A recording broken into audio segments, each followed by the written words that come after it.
Welcome to auto shift. आज हम इस वीडियो में बात करने वाले हैं ग्लोबल एनकैप की लेटेस्ट रिजल्ट्स के बारे में, जो कि रिपोर्ट आई है जिसमें मारुति सुजुकी की 3 गाड़ियां और महिंद्रा की लेटेस्ट लॉन्च स्कॉर्पियो एन को क्रैश टेस्ट करा गया है, जिसमें रेटिंग्स जो है वो दी गई है। तो आज इस वीडियो में हम रेटिंग्स के बारे में बात करेंगे और मारुति की तीनों गाड़ियों की क्या क्या रेटिंग रही है, क्या उसमें बॉडी स्ट्रक्चर बताया गया है, क्या उसमें स्टार्स मिले चाइल्ड ऑक्यूपेंट के लिए और आपका अडल्ट ऑक्यूपेंट के लिए। तो सारी चीज़ें हम इस वीडियो में कवर करने वाले। तो इस वीडियो को लास्ट तक ज़रूर सुनेगा अगर आपके पास ये मारुति की 3 गाड़ियां हैं तो चलिए बिना किसी देरी के स्टार्ट करते हैं। अभी रिसेंट बात करूं तो स्कोडा कुशैक और वॉल्क्सवैगन टाइगून का फुल मार्क्स जो है वो ग्लोबल एनकैप की तरफ से दिए गए थे, जिसमें 5 स्टार रेटिंग दोनों गाड़ियों को मिली थी, जो कि ऑब्वियस सी बात है। वॉल्क्सवैगन का जो स्टील है, जो बॉडी स्ट्रक्चर है, वो काफ़ी ज़्यादा स्टेबल रहता है comparatively many other brands in the Indian market. उसके बाद अगर बात करूँ तो स्कॉर्पियो एन की जो है वो टेस्टिंग करी गई थी, क्रैश टेस्ट करा गया था, जिसमें अगेन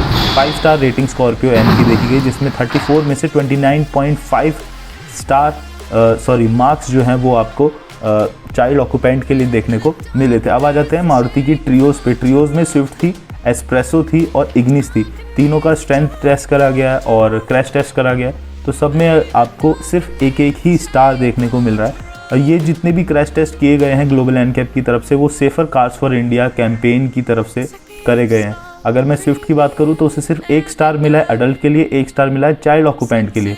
एस्प्रेसो और इग्निस की बात करूं तो दोनों को 1 स्टार अडल्ट के लिए मिला है और 0 स्टार जो है वो इन एस्प्रेसो और इग्निस को चाइल्ड ऑक्यूपेंट प्रोटेक्शन के लिए मिला है। उसी के बाद अगर मैं बेसिक सेफ्टी स्पेसिफिकेशन की बात करूँ तो 2 फ्रंटल एयरबैग्स इसमें मिले और एंटी लॉक ब्रेकिंग सिस्टम जो है इन तीनों गाड़ियों में देखने को मिला है। तीनों ही गाड़ी में जो है वो ESC नहीं है, प्रोवाइड नहीं करा गया। इलेक्ट्रॉनिक स्टेबिलिटी कंट्रोल और side airbags as a standard और ऑप्शनल इक्विपमेंट जो है वो इसमें नहीं दिया गया है।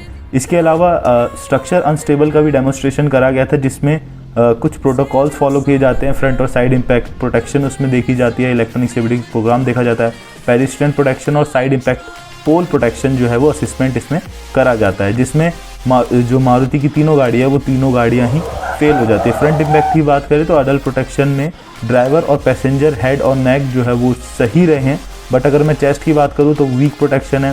चेस्ट शोन एडिक्वेट प्रोटेक्शन ठीक रहा है, नीज की प्रोटेक्शन नहीं है मारुति की तीनों गाड़ियों में, और बहुत सारी चीज़ें ऐसी हैं जो बहुत ज़्यादा डेंजरसली आपको हर्ट कर सकती है अगर आप एक्सीडेंट में उन पर्टिकुलर पार्ट्स पे आपकी जो है वो इम्पैक्ट होता है।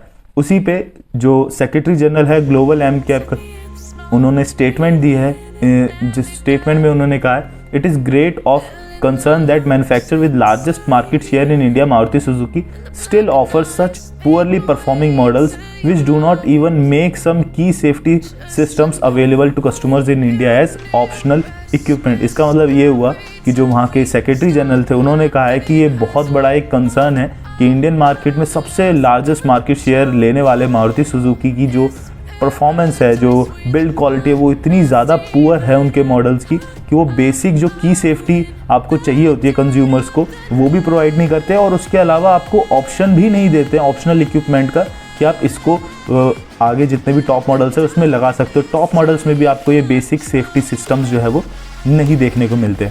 फर्दर उन्होंने कहा कि जो फुटवेल है एरिया वो रेटेड करा गया अनस्टेबल, जो बॉडी शेल रेट करा गया वो भी अनस्टेबल है, और अगर मैं फर्दर लोडिंग की बात करूँ, जो ओवरलोड करके आप अगर अपनी मारुति की जो स्विफ्ट है, इग्निस और एस्प्रेसो को चलाते हो तो वो भी बहुत ज़्यादा आपके लिए हार्मफुल जो हो सकता है। उसी के अलावा साइड इम्पैक्ट की बात करूँ तो हेड एब्डोमेन पेल्विस प्रोटेक्शन जो थी वो ठीक थी, बट अगेन चेस्ट प्रोटेक्शन जो थी वो काफ़ी ज़्यादा पुअर थी। तो यही सारी चीज़ें इसमें टेस्टिंग करी गई और जिसमें मारुति की गाड़ियाँ जो है वो 1 स्टार लेके आई है और बहुत ज़्यादा अनस्टेबल है अगर आप उसे परचेज़ करने के बारे में सोच रहे हो। हालांकि उसी के अलावा स्कॉर्पियो एन की भी रेटिंग्स रिवील करी गई है, जिसमें अगेन वो महिंद्रा की तरफ से सभी गाड़ियों को ऑलमोस्ट 5 स्टार रेटिंग मिलती है। इसमें भी महिंद्रा स्कॉर्पियो एन को 5 स्टार रेटिंग जो है वो इसमें देखने को मिली है। तो ये था आज की वीडियो में जिसमें हमने बात करी है मारुति सुजुकी और महिंद्रा की जितनी भी गाड़ियाँ उनकी जो क्रैश टेस्ट करा गया था लेटेस्ट में hashtag safer cars for India campaign के अंदर ग्लोबल एनकैप के थ्रू, वो सारी रेटिंग्स हमने इसमें बात करी। कैसी लगी आपको वीडियो हमें कमेंट्स में ज़रूर बताइएगा। बाकी वीडियो पसंद आए तो अपने दोस्तों के साथ शेयर करिएगा और चैनल पे नए हैं तो उसे सब्सक्राइब कर लीजिएगा ऐसे ही लेटेस्ट अपडेट्स के लिए। नमस्कार।